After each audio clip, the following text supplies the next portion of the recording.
जय हिंद मेरे प्यारे दोस्तों। आज मैं आपको कक्षा 10 प्रश्नावली 13.1 का प्रश्न संख्या 6 का हल कराऊंगा। कारण निम्नलिखित सारणी किसी मोहल्ले के 25 परिवारों में भोजन पर हुए दैनिक व्यय को दर्शाती है। दैनिक व्यय रुपये में मान लेते हैं।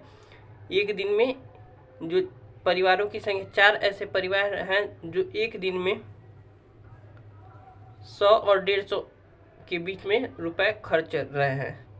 तो कितने परिवार हैं? 4 ऐसे परिवार हैं जिनका एक दिन का खर्च 100 से 150 रुपये के बीच में है, और 5 ऐसे परिवार हैं जिनका खर्च एक दिन का 150 से 200 रुपये के बीच में, और 12 ऐसे परिवार हैं जिनका खर्च एक दिन का 200 और 250 रुपये के बीच में है, और 2 ऐसे परिवार हैं जिनका खर्च 250 और 300 रुपये के बीच में, और 2 ऐसे परिवार हैं जिनका 300 और 350 के बीच में खर्च है। तो हम क्या कह रहा है? माध्य निकालना, यानी औसत निकालना है। सबको जोड़कर, सबका जोड़ को नहीं, मतलब माध्य निकालने का जो तरीका है हमारे पास, उनका एक एग्जैक्ट वैल्यू हमें एक लाइन में बताना है। तो माध्य लिखाकर बता देंगे, हाँ इतना इतना लग रहा है। माध्य एग्जैक्ट वैल्यू नहीं होती है, सबका मिलाकर माध्य निकाला जाता है एक लाइन में बताने के लिए। ठीक है, जैसे औसत बताया जाता है, सबको जोड़ दो और जितना रहता है उतना से भाग दे दो, तो हमारे पास एक एवरेज वैल्यू आ जाती है। उसी प्रकार माध्य सबको जिस तरह से किया जाता है उस तरह कर देते हैं और माध्य आ जाता है और बता दिया जाता है एक लाइन में। अब 4 परिवार का इतना है, 5 परिवार का, लेकिन हमें एक लाइन में बताना है, तो लगभग कितना आ जाता है दैनिक व्यय रुपये में। तो चलिए हम ज्ञात कर लेते हैं माध्य इसका। तो कह रहा है एक उपयुक्त विधि द्वारा भोजन पर हुआ माध्य व्यय ज्ञात कीजिए, यानी सबका ओवरऑल माध्य क्या है हमें यही बताना है। तो हम पग विचलन विधि से हल करेंगे इसे। ठीक है, बहुत आसानी से और बहुत मजे से हल करेंगे। तो देखिए, एक्साई ज्ञात करने का तरीका क्या है? निम्न सीमा प्लस उच्च सीमा बटा में 2, निम्न सीमा प्लस उच्च सीमा बटा में 2, तो 100 और 150 कितना हो जाता है? 250, और 250 को भाग देंगे 2 से तो कितना आ जाएगा? Very good, 125। अब देखिए 200 और 150 कितना होता है? 200 और 150, 200 और 150 कितना होता है हमारे पास? 250, और 250 का 200 और 150 350 होता है। तो 350 का भाग देंगे हम 2 से तो कितना आ जाए? 175। अब इसी प्रकार 250 और 200 450 हो जाएगा। 450 को भाग देंगे 2 से तो हमारे पास आ जाए 225। अब आपको एक पैटर्न दिख गया होगा, 125, 175, 225, 50 का अंतर, तो 50 और बढ़ा दे इसमें तो आ जाएगा हमारे पास 225 में 50 बढ़ा देंगे तो आ जाएगा हमारे पास 275। इसी प्रकार इसमें भी 50 बढ़ा देंगे तो 325। इसको जोड़कर भी करेंगे 300, 300, 350 और 650 बटा में 2 करेंगे तो 325 आएगा। Very good. अब देखिए डी ज्ञात करते हैं। डी ज्ञात करने का तरीका क्या होता है दोस्तों? एक्स आई माइनस ए। तो ये हमारे पास क्या हो जाएगा? बीच वाली संख्या। अगर 5 है तो तीसरा नंबर वाला होता है, अगर 7 है तो चौथा नंबर वाला होता है। तो ये हमारा आता है बीच वाली संख्या ए। ठीक है, तो 225 में से 125 चला जाएगा तो कितना आएगा? माइनस का 100।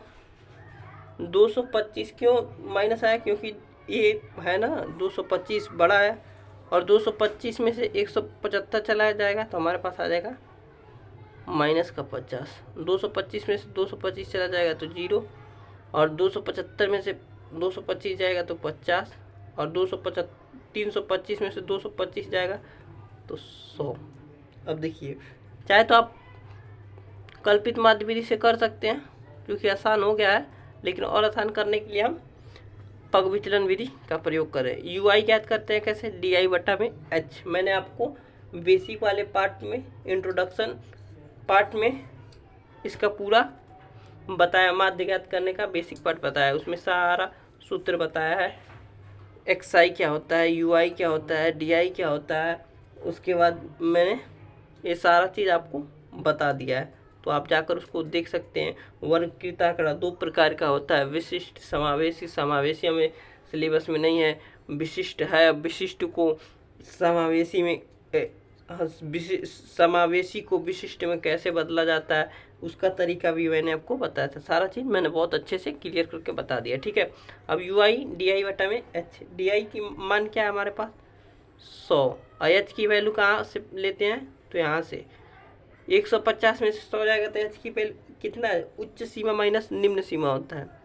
एच बराबर क्या होता है, उच्च सीमा माइनस निम्न सीमा। तो उच्च सीमा हमारा कोई ले ले, मान ले हम ये लेंगे, नहीं हम ये लेंगे, 350 में से 300 जाएगा तो 50, कोई भी लेंगे। 250 में से 200 जाएगा तो 50 ही आएगा। तो 50 का भाग देंगे तो हमारे पास आ जाएगा -2, यहाँ पर भाग देंगे तो -1, 0, 1, 2। 100 में 2 का भाग देंगे, 100 में 50 का भाग देंगे तो 2 आ जाएगा, 50 में 50 का भाग देंगे तो 1 आ जाएगा, 50 में 50 का भाग देंगे 1, और 100 में 50 का भाग देंगे तो 2। अब देखिए एफ आई इंटू यू आई कर देते तो क्या आ जाएगा, -8, 4 दूना का 8, और 5 1 5। इसी प्रकार 12 में 0 का तो 0, और 2 1 2, और 2 दूनी 4। तो हमारे पास 8 5 13, यहाँ पर हो जाएगा 4 2 6। तो हमारे पास आएगा कुल एफ आई इंटू यू आई की वैल्यू आ जाएगी 13 में से 6 जा तो -7। क्यों माइनस लगा, क्योंकि चिन्ह हमेशा बड़े वाला का लगता है।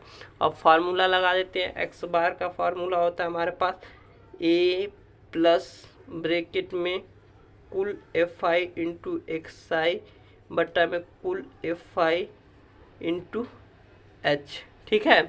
अब देखिए ए हमारे पास क्या है, आप बोलिए, हम लिख रहे हैं, बोलिए 225 plus F I into X I की वैल्यू क्या है, -7। Very good. कुल एफ आई हमारे पास कितना है, कुल एफ आई यहाँ पर जोड़ लेते हैं, वैसे दिया रहता है जो वही 25 है ना, तो 25 हो जाएगा।